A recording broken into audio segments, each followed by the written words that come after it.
明德国学大学院讲第12讲特别篇，青年愿修达宜与实践引导，愿力不落空，愿修有路径，愿者自成道。亲爱的同道与青年朋友们，欢迎来到明德国学大学院讲的最后一讲特别篇，愿修达宜与实践引导。此前我们沿着明德亲民，止于至善的脉络，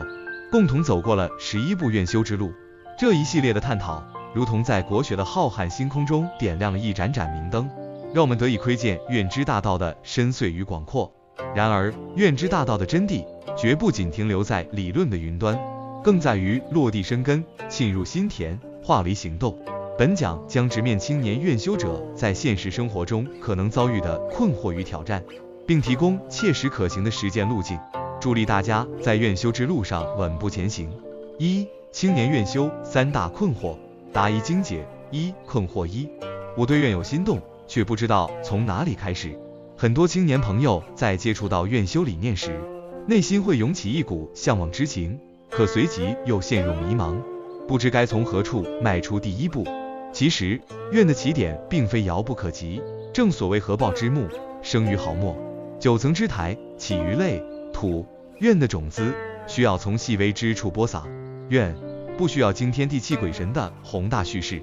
它可以深深扎根于日常生活的土壤。愿我今日不妄言，是对言语的约束与修行，提醒我们谨言慎行，避免因言语不当伤害他人或引发矛盾。愿我孝敬父母，是对亲情的珍视与回馈，将对父母的感恩之情转化为具体的关怀行动，如耐心倾听父母的唠叨，为父母做一顿饭。愿我今日专心学习，是对自我成长的负责，帮助我们在纷繁的诱惑中保持专注，提升知识与能力。每日书写一愿，发一愿，行一愿，看似简单，实则是开启愿修之门的金钥匙。通过书写，我们将内心的想法具象化，加深对愿的认知与记忆。通过发愿，我们在心中坚定信念，赋予愿以力量。通过行愿，我们将愿转化为实际行动，让愿在生活中萌芽生长。长此以往，这些微小的愿将汇聚成强大的愿力，引领我们不断前行。困惑二，愿修太遥远，现实太繁忙，我怕坚持不下去。在快节奏的现代生活中，青年朋友们面临着学业、工作、社交等多重压力，常常觉得愿修是一件遥不可及的事情，担心自己难以坚持。但实际上，愿修并非要我们脱离尘世，遁入空门，恰恰相反，它与我们的日常生活紧密相连。生活即道场，日用即修行。吃饭时，我们可以怀着感恩之心，愿食物滋养身心，也愿世间不再有饥馑之人。读书时，我们可以发愿通过知识提升自我，将来为社会贡献力量。与人交谈时，我们可以愿自己真诚待人，传递善意与温暖。这些看似平常的生活场景，都蕴含着愿修的契机。为了让愿修融入生活，我们可以巧妙利用现代科技工具，将愿写进手机备忘录，每当打开手机，就能看到自己的愿，提醒自己践行。把愿设置为闹钟标签，在时间的提示下，不忘愿的初心。在朋友圈分享一句话愿，借助社交平台的监督力量，激励自己坚持。当愿真正融入生活的每一个角落，我们的生命就会如同被点亮的明灯，散发独特的光芒，在繁忙的现实中找到内心的宁静与方向。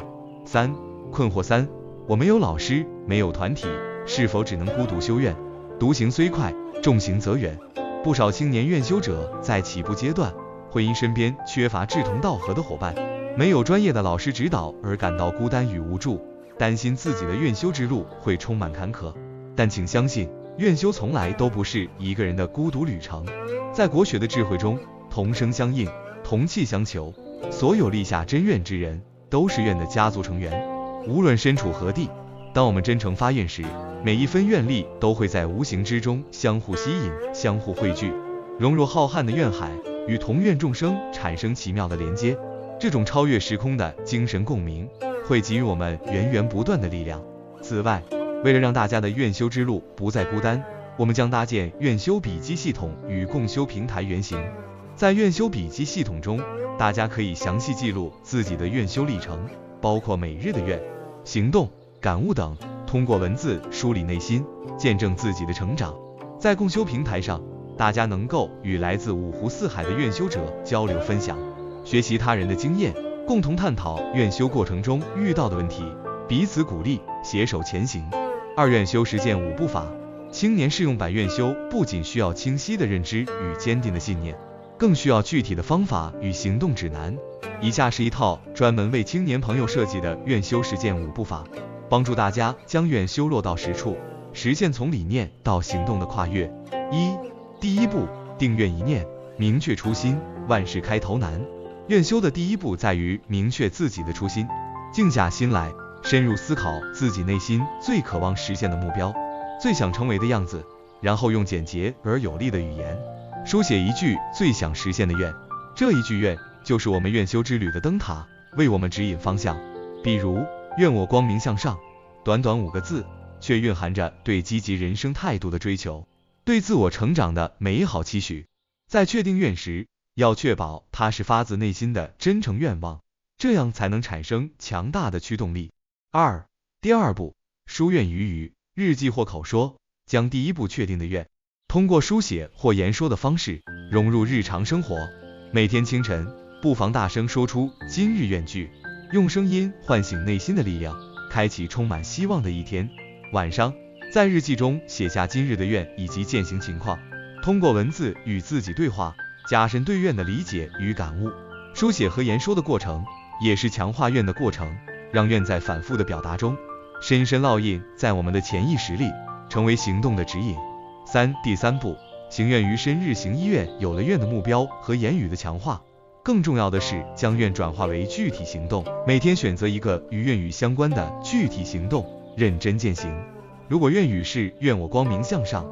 那么可以选择微笑对人，用微笑传递温暖与善意，展现积极向上的精神风貌，或者主动帮助他人解决一个小问题，在奉献中提升自我，让自己的内心更加光明。通过这些具体行动，我们让愿从抽象的概念变为真实可感的生活实践，一步一个脚印地朝着愿的方向前进。第四步，观愿于心。夜间内省，夜晚是一天中最适合反思与沉淀的时刻。在结束一天的忙碌后，找一个安静的角落，静坐下来，回顾当天的经历，反思我今日愿行落实了吗？在践行愿的过程中，有哪些做得好的地方，哪些还存在不足？通过内省，我们能够及时总结经验教训，调整自己的行动和心态。如果发现当天没有很好的践行愿，不要自责懊悔，而是以平和的心态分析原因，鼓励自己在明天做得更好。这种自我反思的过程，能够帮助我们不断提升自我觉察能力，让愿修更加深入有效。第五步，修愿为道，周结愿力，以周为单位，对一周的愿修历程进行全面总结。可以制作愿力图册，用图文并茂的方式记录下每天的愿、行动、感悟以及遇到的挑战与收获。也可以撰写愿修周志，详细阐述一周内愿修的整体情况，分析自己在愿修过程中的成长与变化。通过周总结，我们能够从宏观的角度审视自己的愿修之路，看到自己的进步与不足，从而制定下一周的改进计划和新目标。长此以往，愿修将不再仅仅是一种行为，而是升华为一种生活之道，融入我们的生命，塑造我们的品格。未来展开，从一人愿修到共修愿行，大学院讲的12讲内容，在今天即将画上句点，但这绝不是终点，而是真正大学之道的起点。大学之道，在明明德，在亲民，在止于至善。这一永恒的追求，需要我们用一生去践行。从一人愿修到共修愿行，是愿修之路的必然发展。一个人的力量或许有限，但当众多愿修者汇聚在一起，就能形成强大的愿力场，产生巨大的影响力。在未来，我们希望通过不断完善愿修笔记系统与共修平台，搭建一个更加广阔、开放、包容的交流学习空间。在这个空间里，不同年龄、不同职业、不同背景的愿修者都能找到属于自己的精神家园。大家可以分享愿修过程中的心得体会、感人故事，也可以针对疑难问题展开深入探讨，共同寻找解决方案。我们还将定期组织线上线下的活动，如专题讲座、心得分享会、志愿实践活动等，让院修从个人的内心修炼走向社会，服务大众。同时，我们鼓励青年朋友们发挥自己的创造力和积极性，在各自的生活圈子里带动身边的人加入院修行列，可以是一个家庭的共修，增进家人之间的感情与和谐；可以是一个班级的共修，营造积极向上的学习氛围；也可以是一个社区的共修，传递正能量，促进社区的文明进步。当越来越多的人参与到院修中来，我们所期待的明明德于天下的美好愿景就不再遥远。亲爱的青年朋友们，院修之路是一场充满挑战与惊喜的心灵之旅，它或许不会一帆风顺，但只要我们怀揣坚定的信念，遵循科学的方法，在困惑时不迷茫，在困难时不退缩，在孤独时不放弃，就一定能够让院力落地生根，开花结果。明德国学大学院讲虽然暂告段落，但院修的大门永远为大家敞开。让我们以此次学习为起点，携手同行，在院修的道路上不断探索成长，共同书写属于我们的精彩篇章，让大学之道在新时代焕发出更加璀璨的光芒。今日院句：愿以国学为光，以院修为行，照见本心，启程未来。